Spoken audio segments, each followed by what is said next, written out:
많은 공유 부탁드립니다. 오늘의 사연 시작하겠습니다. 안녕하세요. 결혼 생활 중 가장 행복해야 할 신혼기간에 시어머니 때문에 잠깐 소란이 있었어요. 제 나이 29, 남편 30의 나이로 저희는 또래에 비해 비교적 어린 나이에 결혼을 했습니다. 취직 준비를 위해 등록했던 학원에서 서로를 처음 만났고 그렇게 같이 공부하다 남편이 먼저 취직을 하게 되면서 연애를 시작했지요.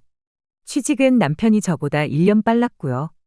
그리고 그 다음에 제가 취직에 성공했고 그렇게 제가 직장 생활을 1년 정도 하던 중 남편이 먼저 결혼 이야기를 꺼내왔어요. 자기도 이렇게 빨리 결혼 생각을 하게 될 줄 몰랐다고, 다만 한 가지 확실한 건 무슨 이유로든 간에 저를 놓치게 되면 평생을 후회할 것 같다면서요.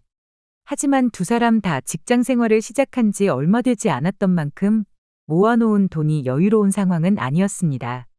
그렇다고 해서 양가 부모님이 결혼하라고 돈 얼마 해줄 만큼 상황이 넉넉한 것도 아니었고요. 저희 두 사람 모아놓은 돈 합쳐봐야 고작 4천만 원도 안 되는 돈이었다 보니 저는 암만 사랑한다고 해도 결혼하는 건 조금 성급한 거 아닌가 하는 생각을 했어요. 하지만 그럼에도 불구하고 저희는 반년이 지나 결혼식을 올리게 되었습니다. 거기에는 저희 친정어머니의 공이 컸어요.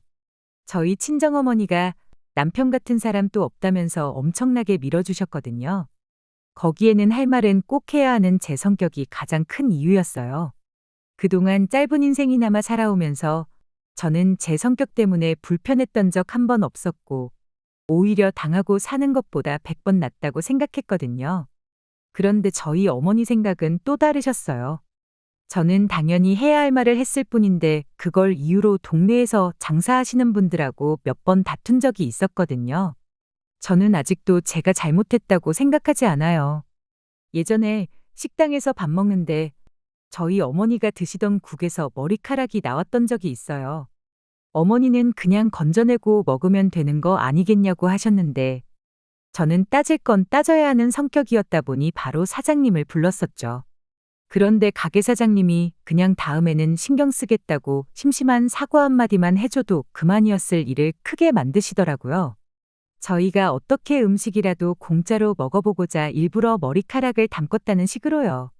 그래서 그거 가지고 한 번 대판 싸웠던 적이 있는데 그게 동네방네 소문이 나서 아주 제가 쌈딸기라고 소문이 났던 적이 있어요. 그때 아주 다른 건 몰라도 우리 딸 같은 동네 사는 사람한테는 시집 못 보내겠구나 생각을 했다십니다.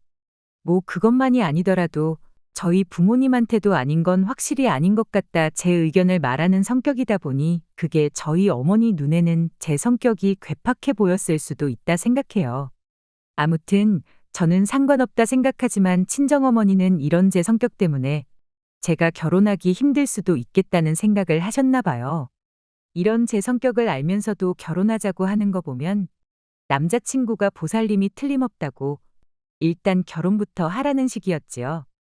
남편과 제가 죽이 잘 맞고 서로 사랑하는 이유가 가장 컸겠지만 친정어머니가 계속 이렇게 옆에서 결혼해라 결혼해라 노래를 부르시던 것도 영향이 있었는지 어느 순간 정신 차리고 보니 청첩장을 돌리고 있었고 또 정신 차려 보니 수많은 사람들 박수를 받으며 결혼식을 올리고 있었네요.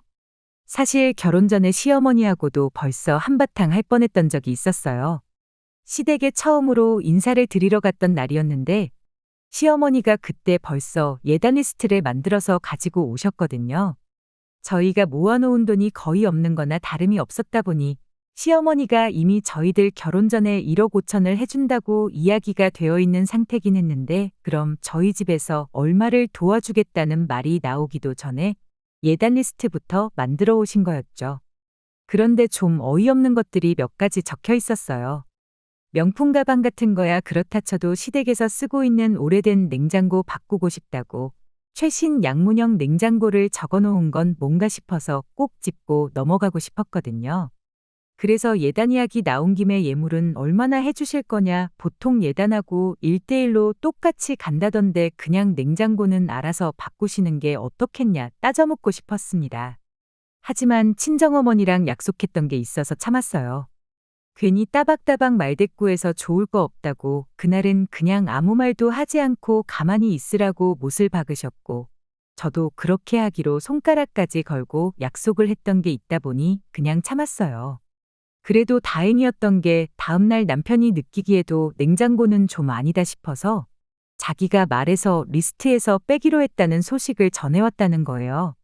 남편이 엄마 편을 드는 게 아니고 중간 역할을 똑바로 해주니 참 다행이었어요. 그래서 제 나름대로 남편한테 한 가지 더 부탁을 했어요. 냉장고는 원하시는 대로 내가 내 돈을 써서라도 해올 테니 걱정 말라고, 대신 우리 집에서 신혼집 구하는데 나머지 돈을 다 해주실 것 같은데 그건 시어머니한테 그냥 대출받은 척 하고 비밀로 해달라고 부탁을 했죠. 그랬던 데에는 이유가 있습니다.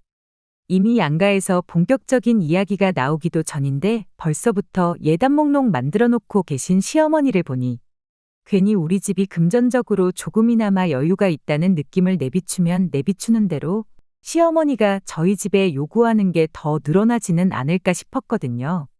그러니 저희 집에서 나머지 돈을 해주는 건 비밀로 하고 양문형 냉장고 하나 사드리고 끝내는 게 오히려 더 싸게 먹히겠다는 생각이 들었을 뿐입니다. 다행히도 남편은 비밀을 잘 지켜주었어요. 그리고 저희는 그렇게 결혼 생활을 시작하게 되었습니다. 저희가 모아놓은 돈은 결혼 비용을 하고 나머지는 집에 살림살이 채우는 데 썼어요. 시어머니가 바라던 대로 시댁에 새로 냉장고도 해드렸고요. 친정에서 나머지 돈을 보태준 덕에 대출 하나 받지 않고 신혼집을 구할 수 있었습니다. 다만 시어머니는 나머지 돈은 저희가 대출을 받아 집을 구한 걸로 알고 계시게 되었죠. 시어머니의 금전적인 요구를 감당할 자신이 없어서 달리 말하자면 제가 꼼수를 부린 거나 마찬가지긴 한데 차라리 금전적인 요구를 듣는 게 나았었나 싶을 정도로 결혼하자마자 시어머니의 모진 시집살이가 시작되었습니다. 정확히 저를 괴롭히셨다기보단 제가 시댁에 얼마나 충성을 다하는지 그 모습을 보고 싶으셨던 것 같아요. 저희 집들이하기 일주일 전에 남편이 좋아하는 음식, 시동생이 좋아하는 음식, 시아버지랑 시어머니가 좋아하는 음식 각각 하나씩 해서 4가지 음식 리스트를 저한테 보내오셨어요. 집들이 음식은 그걸로 준비하라고요. 그런데 음식들이 하나같이 다 번거로운 것들 뿐이더라고요. 재료도 뭐 하나 겹치는 게 거의 없고 하는데 시간도 엄청 오래 걸리는 것들 뿐이었어요. 심지어 곁들여낼 밑반찬의 겉절이까지 준비해 놓으라고 하시는데 일단 알겠다고 대답은 했지만 아무리 생각해도 이건 좀 아니다 싶었죠. 그래서 집들이 당일날 집만 보여드리고 식사는 나가서 하기로 혼자 결정을 했습니다. 그날 해놓으라는 음식 그 어느 것 하나 준비 안 해놓은 걸 알게 된 시어머니 표정이 아직도 눈에 선하네요. 사람이 5밖에 없는데 뭐하러 번거롭게 음식을 많이 하냐고, 재료값 대충 계산해보니까 그 돈이면 그냥 소갈비 배 터지게 먹을 수 있을 것 같아서 그렇게 했다고 한마디 했죠. 시아버지도 시동생도 당연히 소갈비가 더 좋다면서 제 편을 들어줬어요. 시어머니만 혼자 기분 나쁜 티를 팍팍 내고 계셨죠. 아들 장가 보냈는데 며느리 음식 솜씨가 어떤지 봐야 하는 거 아니겠냐면서 싫은 티를 팍팍 내시길래 시어머니한테 암만 제가 요리를 잘한다고 한들 밖에서 파는 것보다 맛있게 하겠냐고. 그럼 제가 식당을 차려야지 왜 회사를 다니고 있겠냐고 한마디 했죠. 맞벌이 하니까 밥 먹는 건 걱정 마시라고. 점심은 회사 식당에서 먹으면 되고 저녁은 맛있는 거 매 끼니마다 사 먹을 만큼 번다고 한마디 하고 말았네요. 시어머니가 제 반응을 보고는 말문이 막혔는지 아무 말도 하지 못하셨어요. 옆에서 시아버지랑 시동생이 시어머니한테 아주 인자 만났다고 하면서 엄청 재밌어 하더라고요. 다행히 시아버지는 시어머니만큼 까탈스러운 분은 아니셨어요. 오히려 남편의 참을성 있는 그 성격이 아버님한테서 배웠구나 싶을 정도로 신사적인 분이셨지요. 시동생은 좀 장난기 가득한 성격인데 앞만 날고 기어봐야 내 남편 동생이지 손윗사람은 아니잖아요. 그리고 성격도 그렇게 모난 것 같지는 않아서 시동생하고는 문제 생길 일이 없겠다 싶었습니다. 그저 문제는 시어머니 한 분뿐이었어요. 그렇게 그날 집들이를 넘기고 나서 시어머니의 본격적인 잔소리와 간섭이 시작되었죠. 아마 그날 며느리인 제 태도가 마음에 들지 않았던 게 아닐까 싶었습니다. 앞만 봐도 집들이 날을 계기로 저한테 복수의 칼날을 갈고 계셨다는 생각밖에 들지 않는 일의 연속이었어요. 하루는 시어머니가 저희를 시댁으로 초대하셨어요. 시댁이 저희 집에서 조금 거리가 있는 편이었다 보니 신혼여행 다녀온 이후로는 처음 시댁에 다녀오게 되었던 겁니다. 그리고 그날 시어머니가 굳이 저희를 멀리까지 불러낸 이유가 따로 있었어요. 집들이 날 보지 못했던 며느리 손맛을 기어이 보고 싶으셨던 겁니다. 저희 온다고 음식을 준비해 주신 게 아니고 음식 재료만 준비해 주셨더라고요.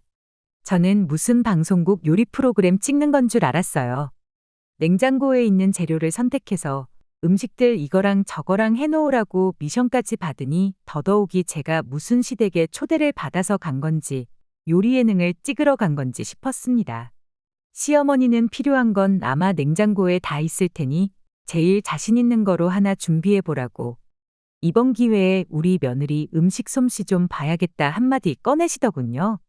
시동생은 그저 이 상황이 재미있다는 식으로 구경하고 있고 시아버지는 설마 어머님이 저럴 줄은 몰랐다는 듯이 조금 쪽팔리다는 표정을 짓고 계셨지요. 남편도 미안했는지 자기가 도와주겠다며 주방으로 따라 들어왔는데 시어머니가 당신이 며느리 손맛 보고 싶다고 했지 아들 손맛 보겠다고 한 거 아니라며 냉큼 거실로 남편을 부르더라고요. 남편이 미안해 죽겠다는 표정으로 저를 바라보길래 남편한테 걱정 말라고 한마디 하고 자신있게 주방으로 들어갔어요. 마침 적당한 게 있길래 곧바로 두 팔 걷고 준비를 시작했죠. 음식 준비 다 끝나자마자 거실에 모여있던 가족들한테 준비 끝났으니 전부 다 오시라고 불렀어요. 시어머니가 제일 먼저 오셔서는 뭘 했길래 밥 준비하는데 10분밖에 안 걸리냐 장난치지 말라고 한마디 하시는데 제가 라면 끓여놓은 걸 보고는 너 지금 라면을 음식이라고 준비한 거냐고 한마디 하시더라고요. 시어머니한테 제일 자신 있는 거로 하나 해보라지 않으셨냐고 괜히 재료 아깝게 할 줄도 모르는 거 하는 것보다 확실하게 맛있는 라면이 제일 좋은 거 아니겠냐고 한 말씀 드렸어요. 시동생은 이 상황이 얼마나 재미있던 건지 아주 뒤에서 박수까지 치면서 뒤집어지더라고요. 시아버지가 라면 드시면서 며느리가 아주 라면물을 잘 맞춘다고 시어머니는 라면이 2개만 넘어가면 아주 한강라면을 끓여놓는다시며 단번에도 라면 먹고 싶으면 며느리한테 끓여달라고 해야겠다고 얼어붙은 분위기를 녹여주셨어요. 모두가 화기애애한 가운데 오직 시어머니만이 그 자리에서 도끼눈을 하고 불편한 기색을 숨기지 않으셨지요. 아무튼 그렇게 그날도 어떻게 잘 넘겼구나 싶었는데 며칠 지나지 않아서 시어머니가 저희 집에 연락도 없이 짐을 싸들고 찾아오셨습니다. 무슨 일로 오셨냐고 했더니 며느리가 음식이라고는 라면밖에 못 끓이는 것 같아서 몸소 음식 좀 가르쳐 주려고 오셨다는 거예요. 우리 아들 뼈 빠지게 일하고 집에 와서 든든히 먹어도 모자랄 판에 라면을 밥이라고 먹일 수 없지 않겠냐시면서요. 음식하는 거 가르쳐 주시는 건 가르쳐 주시는 건데 이 짐은 다 무엇냐 했더니 거리가 먼데 당신이 번거롭게 오며 가며 해야겠냐고 당분간 저희 집에 머무를 계획이라는 말을 아무렇지도 않게 꺼내오셨어요. 당연히 저는 물론이고 남편하고도 그 누구하고도 이야기가 되지 않은 상황이었습니다. 그래서 시어머니한테 곧바로 말했죠. 그래도 이렇게 연락도 없이 이러시는 건 좀 아닌 것 같다고요. 그랬더니 시어머니가 너는 맨날 왜 하는 소리마다 말대꾸를 하냐고 며느리가 고분고분한 맛이 좀 있어야지. 이참에 예의범절도 좀 가르쳐줘야겠다며 끝까지 저희 집에 머물겠다고 하시는 거 아니겠나요? 그래서 제가 바로 말했어요. 맞벌이 하는데 음식을 저만 해야 하는 법이 있는 건 아니지 않냐고. 정음식을 가르쳐 주셔야겠으면 한동안 남편 시댁으로 보낼 테니 남편한테 직접 가르쳐 주시라고 했어요. 그랬더니 시어머니가 곧바로 태도를 달리하시고는 저한테 역정을 내면서 누구 보고 나가라 마냐 하는 거냐며 당신은 그럼 이 집에 지내면서 아들 챙겨줄 테니 나갈 거면 너 혼자 나가라고 소리를 고래고래 지르시더군요. 시어머니한테 이 집은 저희 집인데 왜 저만 나가야 되냐고 그건 좀 아닌 것 같다고. 정 그러면 저도 친정에 가 있을 테니 아드님 데려가셔서 음식하는 거 가르쳐 주시라고 그러면 공평하지 않냐고 한마디 했습니다. 그랬더니 시어머니가 너는 어른이 하는 말에 꼬박꼬박 말대꾸냐면서 한마디 하시고는 이 집이 왜 너네 집이냐고 아들 살라고 내 돈으로 해준 집이니 내 집이나 마찬가지라고 한마디 하시는 겁니다. 소유권을 주장하려면 남은 대출 다 갚고 그때 말을 꺼내라고 하는 소리나 마찬가지였죠. 그때 제가 큰 실수를 했구나 싶고 후회가 몰려왔어요. 시어머니한테 친정에서 돈 해준다는 걸 숨길 게 아니라 차라리 결혼 전에 시어머니랑 싸울 땐 싸우더라도 우리 집에서도 돈을 해주니 예단 예물 이런 거 바라지도 마시라 했었어야 했구나 싶더라고요. 그러던 중 타이밍 좋게 남편이 퇴근해서 집에 돌아왔습니다. 시어머니가 집에 와 계신 것부터 시어머니 표정이 안 좋은 것까지 보고는 상황이 좋은 상황임은 아니겠구나 단번에 눈치챈 남편이 먼저 시어머니로부터 제 앞을 막아서고는 무슨 일로 오셨느냐 한마디 묻더군요. 어머님은 당연히 아들이 당신 편을 들어주겠다고 생각하셨던 건지 어른도 몰라보고 말대꾸만 하는 며느리 버르장머리를 고쳐놓으러 왔다고 강한 어조로 한마디 하셨어요. 남편은 그 말만 듣고 무슨 일인지 어떻게 아느냐며 상황 좀 제대로 이야기해달라 다시 말을 꺼냈고요. 시어머니는 몸만 덩그러니 시집 온 며느리한테 인생교육 시켜주려고 그런다면서 남편 오기 전에 저랑 나눈 이야기들을 다시 한번 읊으시고는 저를 이 집에서 내쫓아버릴 생각이다 한마디 하셨어요. 그 말을 들은 남편이 알겠다고 대답을 하고는 조용히 창고에 가서 가방을 하나 꺼내오더군요. 그러더니 주섬주섬 자기 짐을 챙기기 시작했어요. 시어머니가 그런 남편의 행동을 보더니 얘를 내쫓는다고 했는데 왜 네가 짐을 싸냐며 한마디 하셨고요.